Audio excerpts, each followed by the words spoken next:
তামুলপুৰ জিলাৰ কাহিবাৰীত অৱস্থিত প্ৰাক্তন ছাত্ৰ নেতা হৰেণ ৰাভাৰ মীনপামত নতুনকৈ সংযোজন কৰা কাহিবাৰী গ্ৰাম্য পৰ্যটন কেন্দ্ৰত প্ৰধানমন্ত্ৰী মৎস্য সম্পদা যোজনাৰ অধীনত বিনোদনমূলক মীন পালন কেন্দ্ৰ আজি ভাৰত চৰকাৰৰ কেন্দ্ৰীয় মন্ত্ৰী ৰাজীৱ ৰঞ্জন সিঙে ভাৰ্চুৱেলি শুভ উদ্বোধন কৰে।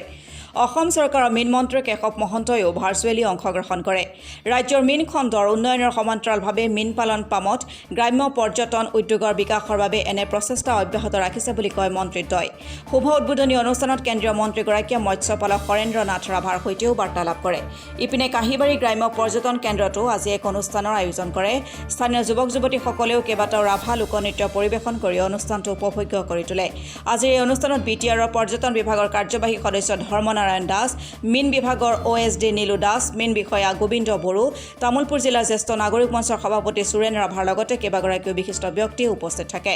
প্ৰাক্তন আচনেতাগৰাকীয়ে এনেদৰে মীন পামৰ লগতে আৰম্ভ কৰা গ্ৰাম্য পৰ্যটন কেন্দ্ৰই জিলাখনৰ বাবে আশাৰ বতৰা কঢ়িয়াই আনিছে বুলিও মন্তব্য কৰে।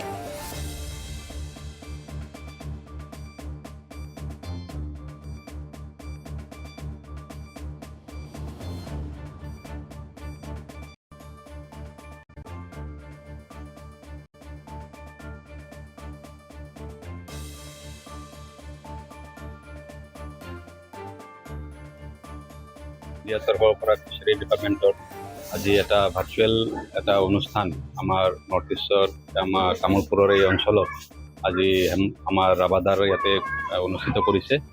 আৰু তেনেকুৱা নৰ্থ ইষ্টৰ ভিতৰত মাত্ৰ আমাৰ অসমত এইটো তামুলপুৰ অঞ্চলতে কৰা হৈছে আৰু তেনেকুৱাকৈ আৰু বিভিন্ন ৰাজ্যতো কৰা হৈছে প্ৰায় 10টামান ঠাইত। তো আজি ফিচাৰী ডিপাৰ্টমেণ্টৰ লগত ইকো টুৰিজিম তেনেকুৱাকৈ ৰিলেট হ'ব পাৰে বা ডিপাৰ্টমেণ্টৰ লগত তেনেকুৱাকৈ আৰু বিভিন্ন স্তৰৰ মানুহখিনি যাতে ইনভলভ হ'ব পাৰে, কেনেকুৱাকৈ ইনকাম জেনেৰেশ্যন ভাল হ'ব পাৰে তাৰ বিষয়ে তেওঁলোকৰ লগত আলোচনা কৰিছে যে গভৰ্ণমেণ্ট অফ ইণ্ডিয়া বা গভৰ্ণমেণ্ট অফ আছাম ডিপাৰ্টমেণ্টৰ তৰফৰ পৰা আৰু কি তেনেকুৱা প্ৰয়োজনীয়তা আছে। কাৰণ ইণ্ডিভিজুৱেল যিখিনি ফিচাৰী বিভিন্ন ঠাইত আছে, বেলেগ বেলেগ জেগাৰ বেলেগ বেলেগ প্ৰয়োজনীয়তা থাকিব পাৰে। তো আমাৰ ইয়াতে আহোঁতে আমি গম পালোঁ যে ইয়াতে হেচাৰী এটা বহুত ডাঙৰ প্ৰয়োজনীয়তা আছে আৰু ফিড মিল হেচাৰী এইবোৰ আমাৰ বাহিৰৰ পৰা খানাখিনি আহে। আমাৰ এই লোকেলতে যাতে আমি এইখিনি বনাব পাৰোঁ তাৰ কাৰণে ব্যৱস্থা কৰাৰ কাৰণে তেওঁলোকে জনাইছে। আৰু মই আশা কৰোঁ এইটো ভৱিষ্যতত আমাৰ তামুলপুৰ অঞ্চলত কাৰণে এটা ভাল টুৰিষ্ট ডেষ্টিনেশ্যনো হৈ উঠিব পাৰিব। তো আমি চেষ্টা কৰিম টুৰিজিম ডিপাৰ্টমেণ্টৰ পৰা যাতে ইয়াতে আমি বিভিন্ন ধৰণৰ সহায়খিনি আমি আগবঢ়াব পাৰোঁ। তাৰোপৰি আমি ৰুৰেল টুৰিজিম, ছাষ্টেইনেবল টুৰিজিম যিটো আমাৰ আছে, তো সেই কনচেপ্টটো আমাৰ ফুলফিল হ'ব বুলি মই আশা কৰোঁ। আৰু খালি ফিচাৰী বুলিয়ে নহয়, ফিচাৰীৰ লগত আৰু বিভিন্ন এক্টিভিটিছখিনি আমি ৰাখিব পাৰোঁ। তেনেকুৱা এক্টিভিটিছ কি ৰাখিব পাৰোঁ আমি তেওঁলোকৰ লগত আলোচনা কৰি কিনে আমি চাম। আৰু মই ভাবোঁ এইটো এটা ভাল এটা টুৰিষ্ট স্পট হ'ব। আটাইলৈকে নমস্কাৰ। বিশেষকৈ আমাৰ BTCৰ CSD মাছধাৰ নীলু ছাৰ ডাঙৰীয়া আৰু আজিৰ এই শুভ সন্ধিক্ষণত উপস্থিত থকা আপোনালোক সাংবাদিক বন্ধুসকল, বিশেষকৈ আজি এটা শুভ দিন আমাৰ বাবে। কেন্দ্ৰীয় চৰকাৰৰ মীন বিভাগৰ অনাৰেবল মিনিষ্টাৰ শ্ৰদ্ধা ৰাজীৱ ৰঞ্জন সিং ডাঙৰীয়াই আজিৰ এই Kahibari rural eco tourism centre, এই চেণ্টাৰটো উদ্বোধন কৰিছে। এই চেগতে মই মোৰ তৰফৰ পৰা তেখেতৰ ওচৰলৈ তেখেতক সশ্ৰদ্ধ কৃতজ্ঞতা জনাইছোঁ।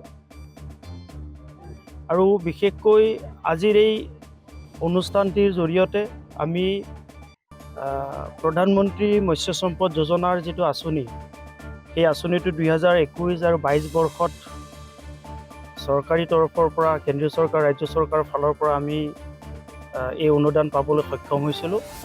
আৰু এই অনুদান গ্ৰহণ কৰিয়েই এই স্কিমটো কাৰ্যকৰী কৰাৰ ক্ষেত্ৰত বিভাগীয় সহায় সহযোগিতাত আমি কিমানখিনি সফল হ'ব পাৰিছোঁ এইটো বিচাৰ্যৰ বিষয়।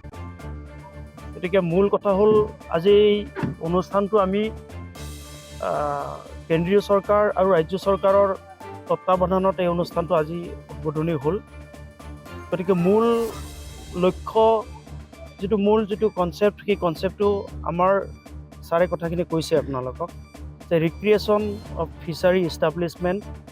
গতিকে আমি বিশেষকৈ ইয়াত গ্ৰাম্যাঞ্চলত যাতে আমাৰ বাহিৰৰ পৰা টুৰিষ্ট যাতে আমি আকৰ্ষিত কৰিব পাৰোঁ আৰু অসমীয়া সমাজখনত গ্ৰাম্যাঞ্চলৰ যিখিনি আমাৰ অসমীয়া থলুৱা যিখিনি কৃষ্টি সংস্কৃতি যিখিনি আমাৰ খাদ্য সম্ভাৰ সেইখিনিক যাতে আমি প্ৰদৰ্শন কৰিব পাৰোঁ, টুৰিষ্টক যাতে আকৃষ্ট কৰিব পাৰোঁ, সেই এটা কনচেপ্ট লৈ আমি ইয়াত ৰেষ্টুৰেণ্ট, গেষ্ট হাউচ আৰু ইয়াত বটিঙৰ ছিষ্টেম আছে আৰু ইয়াত ইণ্ডলিং আৰু বিশেষকৈ এক আধ্যাত্মিক পৰিৱেশ সৃষ্টি কৰাৰ কাৰণে মই গংগাৰ মাৰ মন্দিৰ এটা স্থাপন কৰাৰ প্ৰচেষ্টা হাতত লৈছোঁ আৰু ইয়াত ট্ৰেইনিং চেণ্টাৰ আমি এটা বিশেষকৈ আমি BTC চৰকাৰ নাইবা অসম চৰকাৰ, কেন্দ্ৰীয় চৰকাৰক আহ্বান জনাইছোঁ।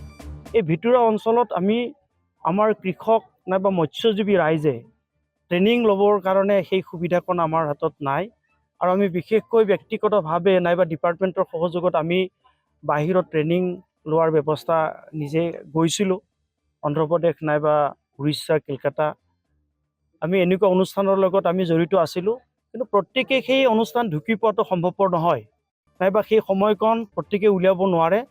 সেইবাবেই আমি ইয়াত ট্ৰেইনিং চেণ্টাৰ এটা ব্যৱস্থা কৰি ইয়াত যেতিয়া নিবনুৱা যুৱক যুৱতীসকলক, গ্ৰাম্যাঞ্চলৰ শিক্ষিত নিবনুৱা যুৱক যুৱতীসকলক যাতে আমি ইয়াৰ জৰিয়তে ট্ৰেইনিঙৰ ব্যৱস্থা কৰি যাতে আমি মৎস্য পালনৰ ক্ষেত্ৰত যাতে আত্মসংস্থাপন লাভ কৰিব পাৰে, সেই ব্যৱস্থা আমি এই অনুষ্ঠানটিৰ জৰিয়তে ৰাখিম আৰু বিশেষকৈ আমি মহিলা সমাজক যাতে আমি এই ক্ষেত্ৰত আগভাগ ল'ব পাৰে, সেইকাৰণে আমি ইয়াত কোঅপাৰেটিভ কাহিবাৰী ফিচাৰী কোঅপাৰেটিভ এটা অনুষ্ঠান আমি গঠন কৰিছোঁ আৰু ফাৰ্মাৰ প্ৰডিউচাৰ কোম্পানী, পাগলাদিয়া ফিছৱেট ফাৰ্মাৰ প্ৰডিউচাৰ কোম্পানীও আমি ইয়াত গঠন কৰিছোঁ।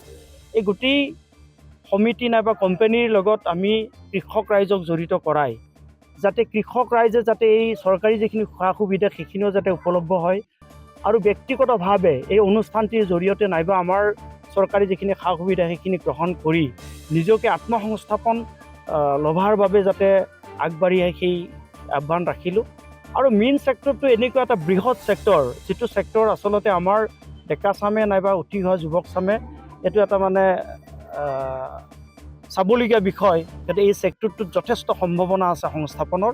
গতিকে আমাৰ যিটো আমাৰ শ্ৰদ্ধাৰ নৰেন্দ্ৰ মোদী ডাঙৰীয়াৰ, প্ৰাইম মিনিষ্টাৰ নৰেন্দ্ৰ মোদী ডাঙৰীয়াৰ যিটো কনচেপ্ট যে কৃষকৰ আয় দুগুণ কৰাৰ যিটো কনচেপ্ট আৰু সেই কনচেপ্টৰ আধাৰতেই প্ৰধানমন্ত্ৰী মৎস্য সম্পদ যোজনাৰ যিটো আঁচনি লাগু কৰিছে, সেই আঁচনিৰ জৰিয়তে যথেষ্ট লাভান্বিত লাভ কৰিছে কৃষক ৰাইজে।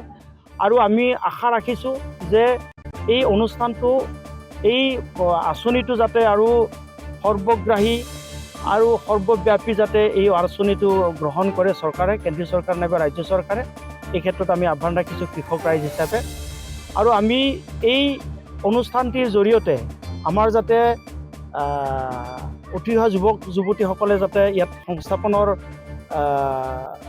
ব্যৱস্থা গ্ৰহণ কৰিব পাৰে, সেই আমি আশা ৰাখি এই অনুষ্ঠানটো গঠন কৰিছোঁ। গতিকে মই ৰাইজৰ সহায় সহযোগিতা আৰু ডিপাৰ্টমেণ্টৰ সহায় সহযোগিতা কামনা কৰিছোঁ। এইখিনি আমাৰ মূল মানে মাননীয় প্ৰধানমন্ত্ৰী নৰেন্দ্ৰ নাথ মোদীজীয়ে 2020-21 চনত ভাৰতৰ মীন খণ্ডৰ সামগ্ৰিক উন্নয়নৰ বাবে এটা আঁচনি ঘোষণা কৰিছিলে, প্ৰধানমন্ত্ৰী মৎস্য সম্পদা যোজনা বুলি। তাৰে অধীনত 2021-22 চনত আমি এইটো ৰিক্ৰিয়েশ্যনেল ফিচাৰীৰ বেনিফিচাৰী আমাৰ শ্ৰীযুত হৰেন্দ্ৰ নাথ ৰাভা, তেখেতে ইয়াত এই পৰ্যটন কেন্দ্ৰটো সুন্দৰকৈ নিৰ্মাণ কৰি উলিয়াইছে। আজি মাদুৰাইৰ পৰা ভাৰত চৰকাৰৰ কেন্দ্ৰীয় মন্ত্ৰী তথা আমাৰ অসমৰ মীন মন্ত্ৰী মাননীয় কেশৱ মহন্ত দেৱ, তেওঁলোকে এই কেন্দ্ৰটি ভাৰ্চুৱেলি ভিডিঅ' কনফাৰেন্সিঙৰ যোগেৰে আনুষ্ঠানিকভাৱে উদ্বোধন কৰে আৰু উদ্বোধন কৰাৰ লগতে আমাৰ বেনিফিচাৰী শ্ৰীযুত হৰেন্দ্ৰ নাথ ৰাভাৰ লগত ভাৰতৰ মীন মন্ত্ৰী তেখেতে নিজে তেখেতৰ লগত ইণ্টাৰেকশ্যন কৰে, কেনেকৈ কি হ'ল, তেখেতৰ কি পৰিকল্পনা। গতিকে আমি আজি নথৈ সুখী আৰু আজিৰ পৰা এই কেন্দ্ৰটি আনুষ্ঠানিকভাৱে ঘোষণা কৰা বুলি মাননীয় মন্ত্ৰী মহোদয়ে ঘোষণা কৰিছে। গতিকে অহাকালিৰ পৰা আমাৰ ইয়াত সুন্দৰকৈ আমাৰ যিসকল পৰ্যটক আহিব তেওঁলোকক ইয়াত আপ্যায়নৰ ব্যৱস্থা কৰা হ'ব। ৰেষ্টুৰেণ্ট আছে, ইয়াত নৌকা বিহাৰৰ ব্যৱস্থা আছে আৰু এনেও প্ৰাকৃতিক পৰিৱেশ। ইয়াত প্ৰায় 300 জোপা নাৰিকল গছ আছে, পাৰি আনিয়ে ডাব খাব পাৰে। ইয়াতকৈ আৰু ক'ত সুন্দৰ পৰিৱেশ পাব। লগতে এতিয়া ৰিচেণ্টলি আকৌ 200 পৰা অধিক তেখেতে উন্নত জাতৰ নাৰিকলৰ পুলি লগাইছে। ছজিনাৰ ছিজনত যদি আপোনালোকে আহে, ছজিনা সুন্দৰ উৎপাদন হয় ইয়াত। মাছৰ কথাটোতো নকওঁৱে আমি, মাছ ইয়াৰ পৰা দৈনিক ভূটানলৈ এখেতে পঠিয়ায়। গতিকে সুন্দৰ ব্যৱস্থাপনা, আৰু ইয়াৰ লগতে প্ৰায় 30-35জন মানুহ ইয়াত সংস্থাপন পাই আছে আমাৰ তামোলপুৰ অঞ্চলৰ পৰা।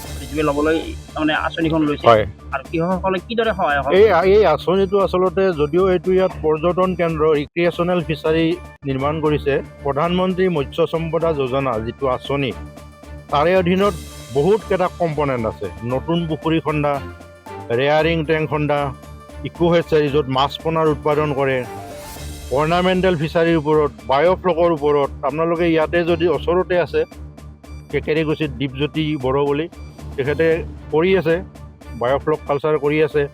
তাৰপিছত আপোনালোকে যদি যায় গড়েশ্বৰত ইকো হেচাৰী বনাই আছে, এইবাৰ প্ৰডাকশ্যন আৰম্ভ কৰিছে তেখেতে। তাৰপিছত ফিছ কিয়ক্স মানে গড়েশ্বৰত এটা অলৰেডি চলি আছে। কনচেপ্টটো হ'ল কি, তাত মাছৰ দানা বা ঔষধ পাতিৰ লগতে যিটো আমাৰ বগামাটি পিকনিক স্পট, বগামাটিত আপোনালোকে আমি সকলোৱে জানো গুৱাহাটীৰ ফালৰ পৰা বহুত মানুহ আহে ছিজনত, পিকনিক টাইমত। তাত আপোনাৰ মাছ ড্ৰেছ কৰি থোৱা মাছ, কাটি বাছি একদম ৰেডি কৰি থোৱা মাছ থাকে। গতিকে সুন্দৰ ব্যৱস্থাপনা। সামগ্ৰিক যিটো সামগ্ৰিক মৎস্য ক্ষেত্ৰৰ উন্নয়ন, এই ক্ষেত্ৰত তামোলপুৰ জিলাত আপোনালোকে যথেষ্ট কাম হৈছে। গড়েশ্বৰৰ পৰা আমাৰ ইয়াতে নাওকাটাত এজন আছে, তেখেতে গাড়ীৰে আপোনাৰ যিটো নৱেম্বৰ, ডিচেম্বৰ, জানুৱাৰী গুৱাহাটীলৈকে দৈনিক মাছ নিয়ে। গড়েশ্বৰত আছে দেৱেশ্বৰ বড়ো বুলি, যদি আপোনালোকে অকণমান খবৰ কৰে, ডেইলি মাছ নিয়ে গুৱাহাটীলৈকে। সুন্দৰকৈ তেওঁলোকক আমি গভমেণ্টৰ ফালৰ পৰা বেলেগ আঁচনিৰ যোগেদি, RIDF-ৰ যোগেদি তেওঁলোকে গাড়ী পাইছে, 3 হুইলাৰ আছে, 4 হুইলাৰ আছে, ৰেফ্ৰিজাৰেটেড ভেন পাইছে মুকুল চৰণীয়া বুলি, যিটো নাওকাটাত। আপোনালোকে যদি অকণমান খবৰ কৰে গোটেই কথাখিনি গম পাই যাব। আৰু মই অনুৰোধ কৰিছোঁ কি, মীন ক্ষেত্ৰ মৎস্য পালনৰ যোগেদি আমাৰ এতিয়া নতুন যিসকল যুৱক যুৱতী আছে, আমাৰ তামোলপুৰ হওক, বাস্কা হওক, ইয়াত ফিচাৰীৰ যথেষ্ট সম্ভাৱনা আছে।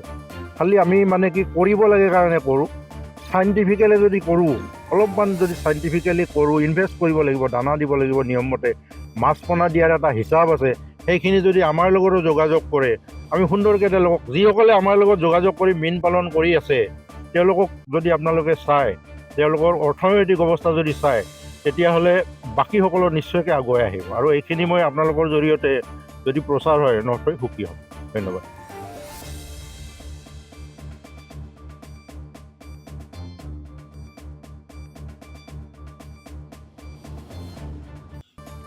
তামোলপুৰৰ পৰা সুমন গড়টোলাৰ ৰিপৰ্ট, অসম টুডে।